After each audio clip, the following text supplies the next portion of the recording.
When a project fails.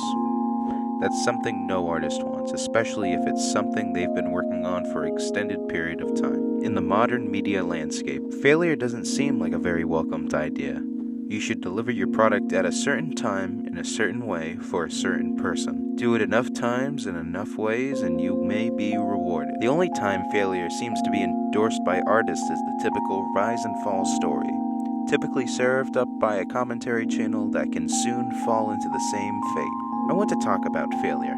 I want to talk about a failure that happened not that long ago, but shifted the way that I make my art and the films I create. This is the story of Art with Reese. Now, I could summarize the plot of Art with Reese for you in retrospect, but I can do you one better. I actually have the production journal from this period, so I can relay specific information towards each stage of the production with it. I was inspired by the growing medium of ARG videos that existed on YouTube, be it something along the lines of an analog horror to just a long-spanning story told through a dozen or so videos.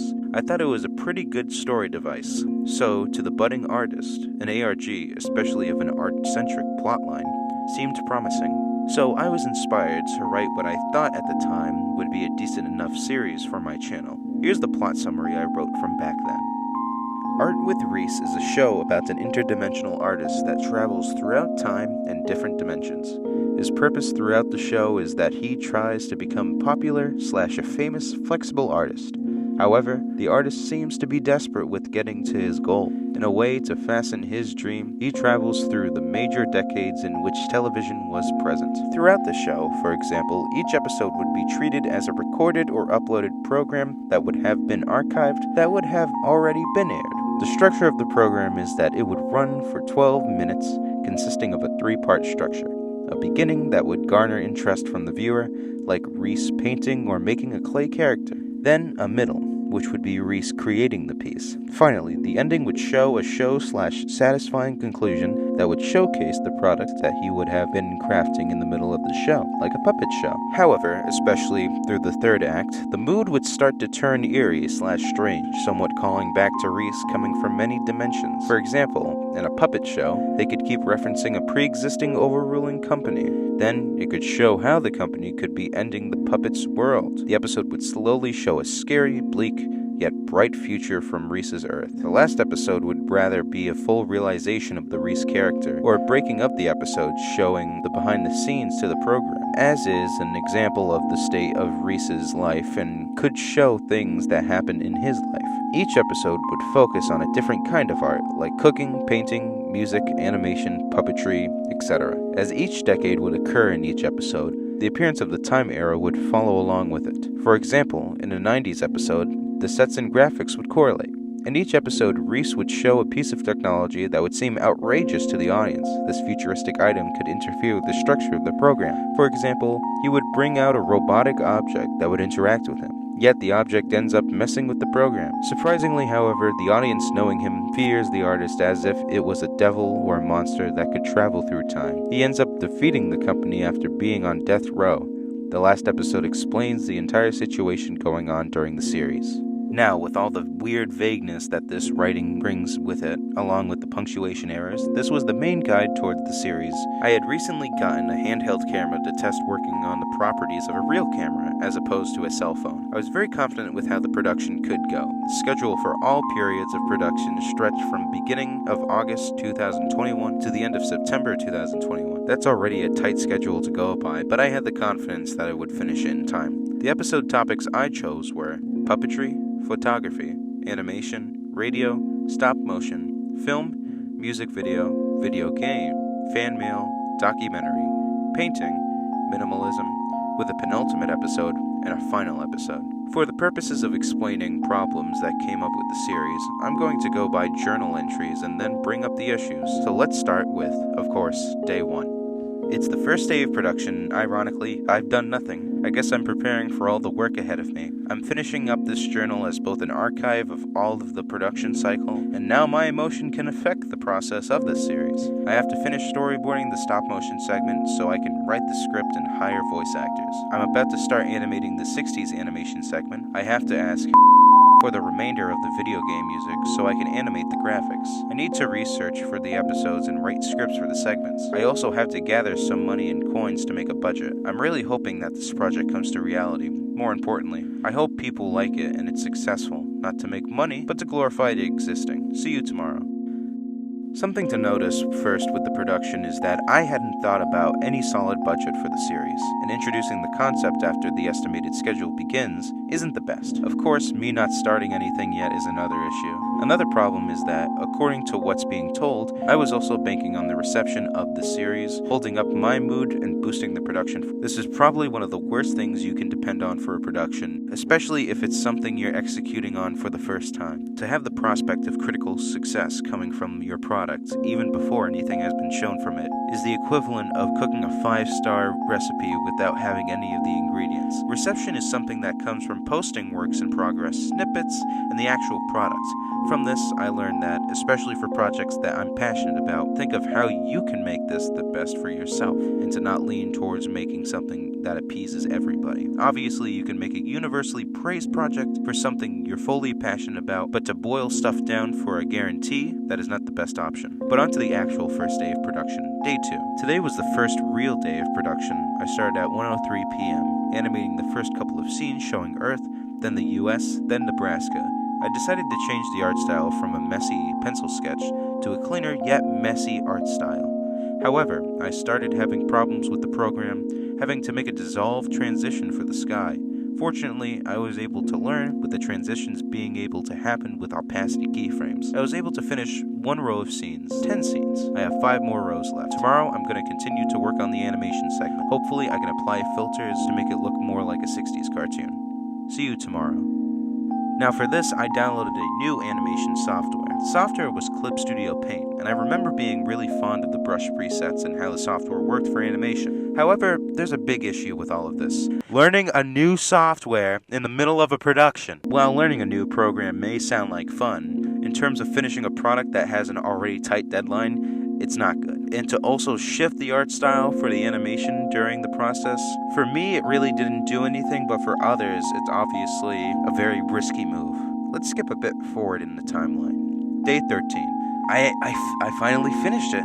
Besides working on the filter and maybe some extreme precautions, I have officially finished the editing and sound design of the 2D segment of the animation episode. The only thing I'm worried about is that during the reaching the portal scene, there are a couple of frames of black. Maybe I'll put hidden messages in them. But now, I really have to work on more of the project. The suit's coming in on Sunday, and I'll start recording segments. I bet I'll finish the fan mail and animation episode first. Anyway, see you tomorrow. So I did finish the animation part of the animation episode. But that was the problem. I had my focus on finishing this animation before everything, which in concept sounds like it makes sense, but in practice seemed to stricken the time on the project. I hadn't recorded the in-person segments of the episodes yet, I hadn't figured out how I would treat the segments of animation at all, and worse, I really hadn't done much of anything else. Chalk it up to confidence on my end, but I remembered that I was on a roll and that I could definitely have this done by the end of September. From this point on, I was recording the in-person re-segments of the series. I got an established outfit for the character, khaki pants, white undershirt, and an iconic orange tuxedo. It looks like Jim Carrey's outfit at the end of Dumb and Dumber. Needless to say, I was ready to finish the project, somehow.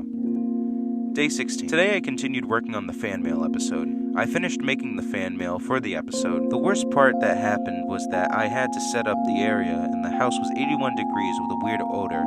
Add that up and the appearance looked sweaty, especially my nose, and the camera would do this thing where it would go black for a second and ruin the footage. But still, with another software, I finished the recording and just have to do the graphics. And that would be the easiest episode. I'm going to work more tomorrow. See you tomorrow. Aside from completely insulting my family's room, this was the big section where I filmed most of the live-action segments in the series.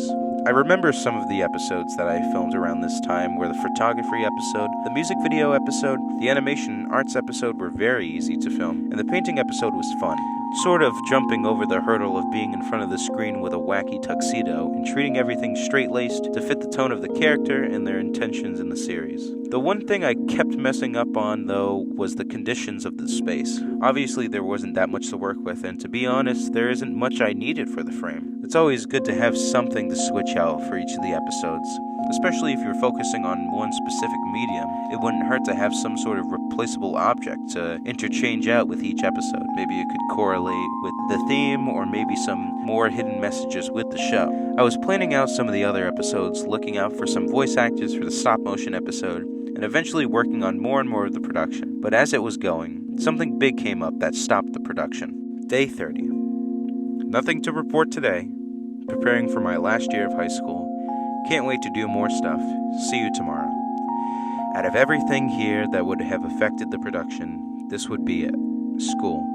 I was starting my last year of high school and this project stopped being a priority and kept dipping into the background. I was obviously fearing this was going to interfere with the production, but I was expecting to overcome it. Needless to say, that didn't happen and the production suffered greatly because of it. I had a decent amount of the series complete, but a lot of key things hadn't been done yet. I haven't even thought of the idea for the minimalist episode because it seemed more contextual than anything, and that even though I could get away with doing something very lazy, a la going into the minimalist joke, you would have to incorporate plot sections from the previous episode leading into the penultimate episode, so it can at least be worth people watching the episode. Along with that, there were just some film segments that were never finished. The video game examples for the video game episode hadn't even gone past concept stage, and worst of all, I was just losing interest in the project. I wouldn't know it at the time, but something of this caliber and this size of a project would obviously wane and give too much pressure on such a beginner. I very much should have approached this one at a time and tried not to release one episode a week as if I could keep up with that line of production by just completing everything in 2 months. Yes, the in-person segments were very easy and a lot of stuff was straightforward, but I should have spent more time fully fleshing out the story. This was the last diary entry in the book, and from what I'm about to show you, the project did not succeed. Now, there's a lot of reasons, situations, and versions of how and why this project could fail, but the one I want to focus on right now, surprisingly, is the story itself. Obviously, it's a very nice story. It's not the best or most thought-provoking, but for what I was going for, I could get away with a lot of stuff. But that's the problem. It could lead to it holding itself back, but I didn't have the type of money to make the project I was thinking of. I'm not beating myself up over the stupid ideas of the project, but more of the fact that if I didn't have the money / didn't have the resources to execute it properly, of the series would seem a bit lackluster and maybe even a bit bad. The second example, obviously, is that I did not give myself enough time to finish this.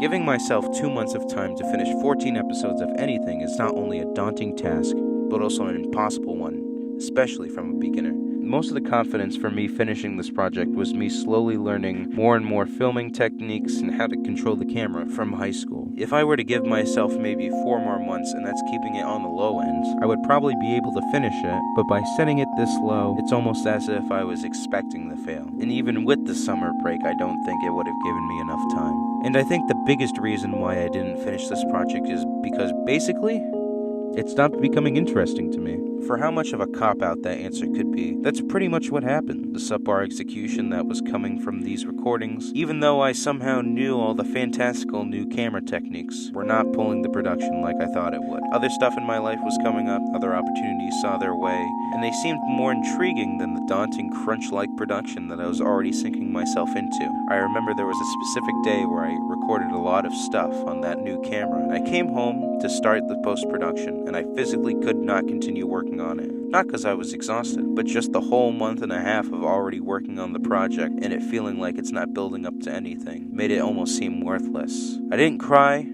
I didn't mope, but obviously was a thought that lingered and made me question why I did the project in the first place. No, not everything from the project was doom and gloom. A lot of it introduced me to some industry practices that I would eventually have to incorporate into my other projects.